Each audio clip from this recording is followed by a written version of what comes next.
1. So this is from a few years ago. I worked in a chain pub and restaurant, fairly cheap, but we did pretty good roast dinners on a Sunday, so we would normally be full.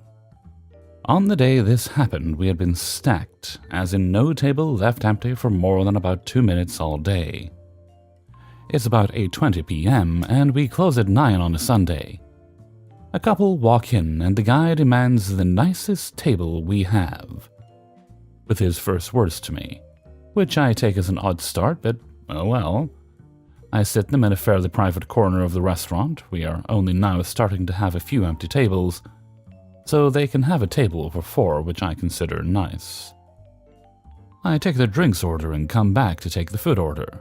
Like 95% of our customers on a Sunday, they then order roast dinners. He gets the beef, she gets lamb. He then asks if we cook to order, obviously trying to sound like he knows what he's talking about. To which I say no, the roasts are not, as you can't really roast meat to order. He finishes ordering by saying, "Well, it better be hot." Someone else took their food out, but I go to do the check back and ask if everything's okay with their meal after a few minutes. He then goes, "No, my meal didn't come with any sauce." To which I reply, "I'm sorry, what sauce would you like, sir?" He had gravy, and I know the server would have asked if he wanted any sauce when they brought out his meal.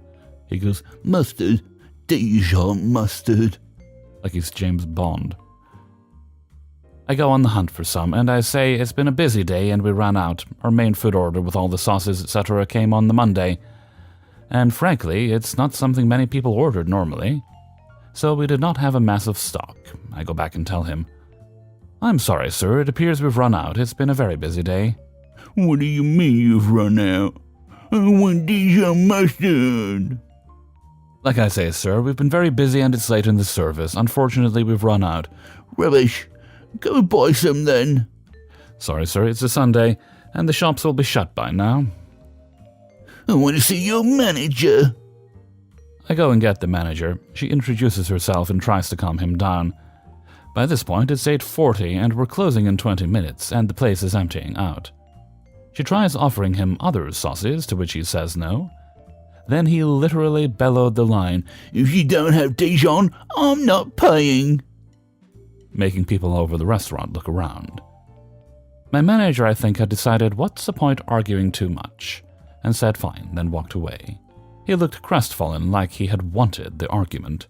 I carry on working as they both grumpily eat everything on their plates. By the time they're finished, it's 8:50, so I hurry over and ask if they would like dessert or any final drinks, to which, to my relief, they say no. I therefore fetch their bill, which has their drinks and their meal on it, but not his. As I said, it's a fairly cheap restaurant, so not too much. He looks at me as I put it down. "What's that?" "The bill, sir." "I said I'm not paying." "Yes, sir, we've taken your meal off. This is just for your drinks and your wife's meal." "No, I'm not paying any of." "Sir, we've given you your meal for free. You've not said there was any issue with anything else." "The manager, get her." At this point, it's basically empty, and so the manager has been listening in and comes straight over. She explains we can't just give them a whole free meal, and that they both ate their meals anyway. He looks shocked by this and stands up. My manager and I look at each other, and we both let him storm out. Frankly, it's a chain restaurant, one of hundreds of customers we've had that day, and neither of us think trying to stop him is worth the effort. His wife hurries out after him. As she does, she clearly realizes how ridiculous he is being, as she takes some cash out of her purse and leaves it behind. They both leave, and my manager just looks shocked.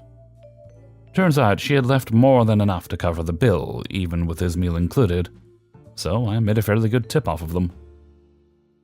He also, in his anger, left his scarf behind, which, after leaving it in lost property for long enough, he had the opportunity to come collect it. I took home as a kind of trophy. It's very nice. Probably cost him more than the whole meal. 2. I really, really love serving. There's not a better fit for me. Per Gas's suggestion, I transitioned into fine dining a few months ago, and have had a tough time adjusting. I feel like every time I go in, some shit goes down. The boss didn't like where I came from. She used to be friends with my old manager, and I guess they were no longer on good terms. She wrote down my schedule for training and claimed I was late more than 3 different times, even when confronted with the schedule she wrote out. She ended up postponing my training a month. When I did finally get scheduled and finished, she dumped me in a 2-table section and left me there for 2 fucking months. I had perfect reviews, have been a top seller, and I had to beg to get put on a full section while she graduated everyone else in my class. She finally put me on a 6-table section 4 lunches in a row, and our policy is 3. I ran around like nuts and finally got to a point where I adjusted just fine. Still 2 tables at dinner. I told the other managers I would start complaining to corporate if they didn't graduate me unless they had a good reason not to. And that night I had a full section. Now, dinner is a night and a day difference from lunch. I was really struggling. Eventually I got it and stayed the top seller over the summer. But only this weekend I had my first 6-top party. I've been eating smaller shit the entire time. My shirt wasn't good enough, wasn't the brand she liked. I got yelled at because I was tying my tie in the server alley before my shift. Someone stole my AirPods out of my purse and somehow that was my fault, etc. Recently I've been written about side work. We have a rule. We can't start side work until our tables are on dessert. I'm always the last one sat, so my coworkers start before I do, and usually get the majority done. But instead of communicating with me and telling me that they've left an appropriate amount for me to do, they like to talk and assume I want out of it. I want to do my work. It's fair. It's what I'm here for. I tried to talk to my coworkers today about how they should just leave an appropriate amount and let me know when they're dipping. And they said, we shouldn't have to tell you to do your job. Like, that's not what I asked for, or what I want you to do. They said we were good, but I don't know what to do anymore. I think I just need to start side work before everybody so nobody complains that I'm trying to get out of work. But we get in trouble for doing that. My boss is awful. There's no winning.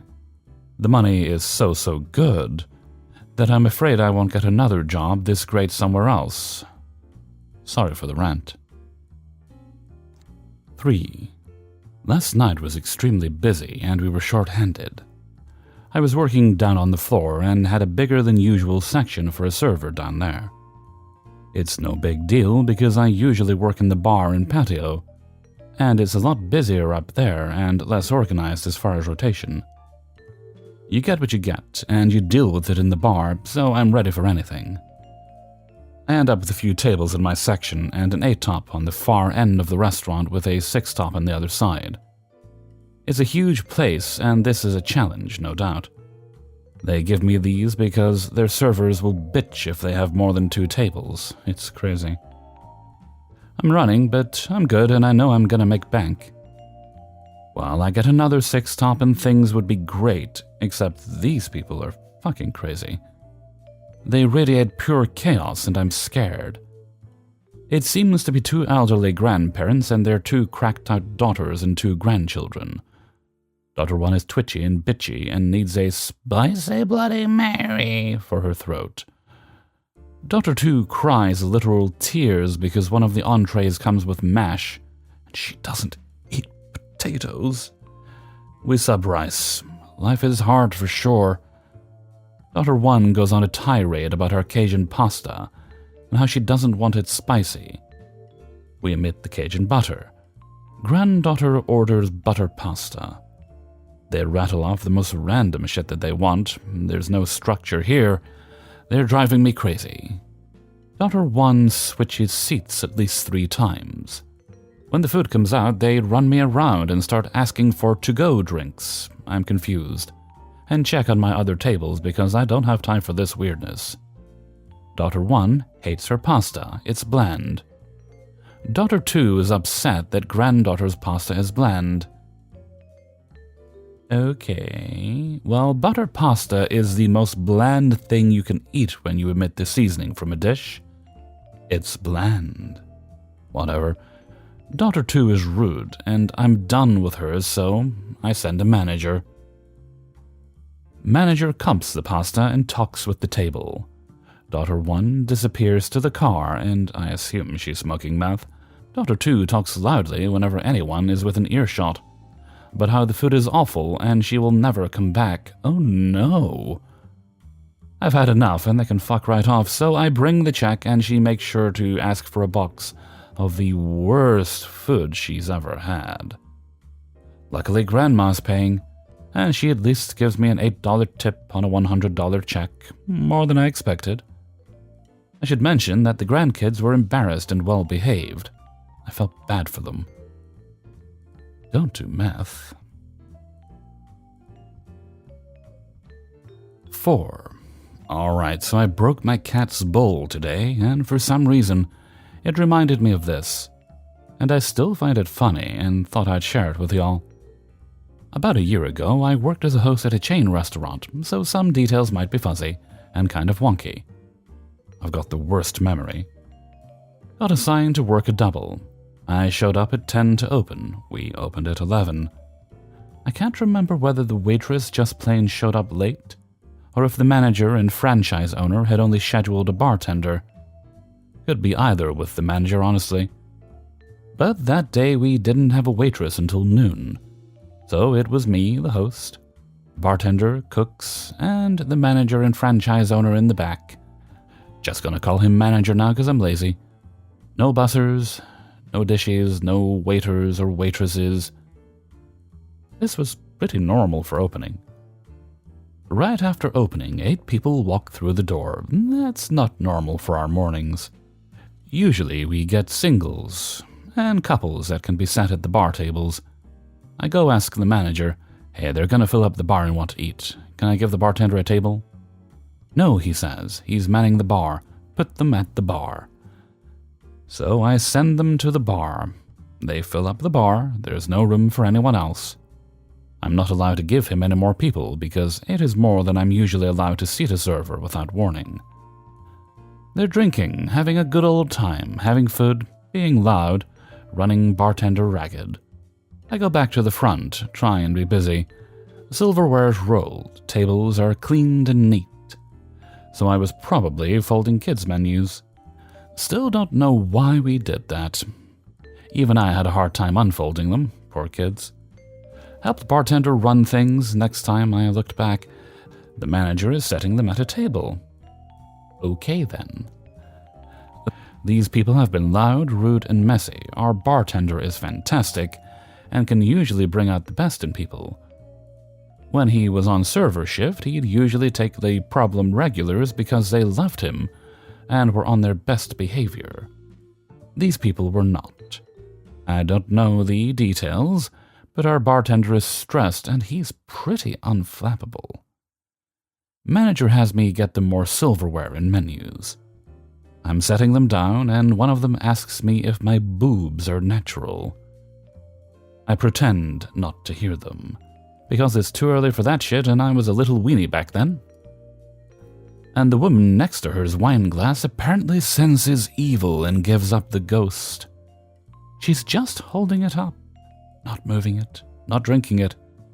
It snaps off where the stem meets the cup. And it just freaking explodes. I'll never forget it because I was looking towards her and suddenly just yeet. Thankfully, they didn't freak out. They laughed it off, said something about having a tight grip. I apologized because holy crap, exploding wine glass. Went to get the manager because he'd vanished back to the back. He had me move them to another table, of course, and I'm assuming he comped at least the wine, I don't know. And that's my story of the wine glass that sensed evil, which might not have been evil so much as just rude. And I was just in a bad mood because of my manager having an 8-top with only a bartender and opening. So, sorry table, that probably was less evil than I thought at the time. Also, because I find it funny, I was telling the waitress that came on why the manager was in a bad mood, used the phrase sensed evil. And she goes, "Are you from?" And she named my state, and I go, "Yeah." And she says, I can tell. I'm from around there and only heard people there talk like that. 5. We had an 18 top come in tonight. All was cool, to begin with. They called ahead 30 minutes to say they were coming. The first 14 who arrived were chill. Some of them got drinks at the bar and closed out there. Very communicative. They got waters, drinks, apps, no problem. Then the guy who was paying for the tab shows up. Literally the last 4 top of 18. Everyone else has been chilling starting 20 minutes ago. Apps are out, and I'm bringing drinks out to the last 4 who had sat 5 minutes ago, and this dude is waving me over. I ask if they wanted something to drink. He says we're all ready to order, we're in a hurry. Maybe he was. No one else in this group was ready to order. I had already asked. I tell him give me a second, I'm gonna go grab a pad and pen, and some waters for the other members of this party who just asked for them. Again, asked if I could get him and the 3 who came in with him a drink.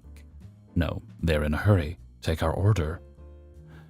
So I try to take this group's order. None of them are ready to order, apart from the last person to arrive who's in a hurry, man. It's a clusterfuck. As everyone tries to figure out what they want, and he's shouting, "Last call," to the whole group, while they're scrambling to figure out what they want. So I finally get all the orders down apart from this table. And I get to him, and he says, I'm disappointed. You should have had a server for every table in this party. 5 servers for 18 people is laughable. Then he ordered our spaghetti with no cheese on it, and I said, "There's a lot of cheese cooked into the sauce," and he's like, I've been coming here since long before you worked here, just don't put any on top. Then he asked me to bring the check. The group arrived at 5 p.m. He arrived at 5:20. He proceeded to tell the runner, manager, and another server that it took 30 minutes for his order to be taken. I asked the manager to 18% autograph the tab because I was just exhausted and don't want a chance getting screwed. So they were autographed at $80. Dude paid in cash and left $100. And manager was like, "That was generous." And I'm just thinking Mr. I'm in a hurry didn't notice the 18% grat and left 20%. And also, glad for the money. Grateful we tip pool because all the other servers who had to deal with him were also hard no about dealing with him. But also, I would have taken less not to be treated like a piece of shit for the first hour of my shift. Hey everybody, Hellfreezer here, and thank you very much for listening to Spinning Plates, episode 188. And thank you very much to everybody who allowed me to use their stories in this video. Before you go, if you could please boop the like button and share the video around with friends and family members. And your local server. Actually, you know what, leave them alone. They've got enough to deal with. Okay. Right, so a few days ago, the big Phasmo update, you probably heard me talking about, dropped. A little buggy. Some interesting things have been added, so it's a bit of a mixed bag in terms of, what I think a lot of people were hoping for. But there's still stuff to enjoy, some things that need to be fixed. And so we will likely be playing that this weekend on stream. I've been playing it this week already, as I've been kind of patching things out, and things are improving. The big new map is interesting. There's some other stuff as well. I won't spoil for those of you who haven't played it that might want to. So that's what we'll be doing on this weekend's stream. But apart from that, no special shouting out, so let's move right along to Hellfreezer's question of the day. And today's question is... Okay, as it's a restaurant type video, let's keep it sort of on brand. Vegetables that you think are better prepared one way versus another. Like, you can boil them, you can roast them, you can do other stuff to them, or you can steam them, which is basically boiling with lower aspirations. But personally, I've discovered there's certain vegetables, some that I enjoyed already, like broccoli, always like broccoli, are delicious roasted. It was not really something I did before. I'd usually just boil them, because that's what I've been raised, just generally boil most vegetables. Roasted potatoes. But I also discovered one day, I thought, okay, I'm going to buy a bag of Brussels sprouts to try them. Because it's not something I buy. I'd always just really disliked them as a kid. And I discovered that roasted Brussels sprouts are very, very yummy. At least to me they are. So it's something I keep in the freezer right now. Because I generally buy a bag of frozen ones. Just, cuts down on waste. That's my preference. Of course, your tastes do change as you get older. I've certainly noticed that with some things. Flavors I didn't like when I was younger that I do enjoy now. So it's interesting to try things later in life that you didn't like when you were younger. But yeah, roasted veg. Yum, yum, yum. But let me know what you think. Give me some ideas I can try and steal. So let me know what you think in a comment below. Okay, and with that, I'm going to head off for now. Possibly eat. I'm getting hungry. So until next time, thank you very much for listening, and take very good care of yourselves.